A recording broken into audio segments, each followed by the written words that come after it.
kumikitang kabuhayan po dito.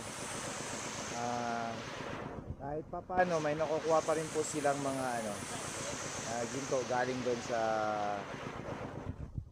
taas. Doon po sa processing ng mga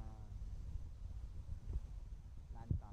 Tapos yung iba na nasasama na sa daloy ng tubig. Ayan po sila. Yan, sipag talaga ng mga Pinoy. Buong maghapon yan, kahit pa paano, kikita na sila ng 3,000-4,000 maghapon. Yan. Tiis para sa pamilya. Ayan guys, ganyan sila kasipag. Ayan. Ito yung ilog. Yan po guys. Hanggang doon papunta. Tapos itsura dito po ng lugar. Ayan. Bundok na bundok. Yan po. Yan guys.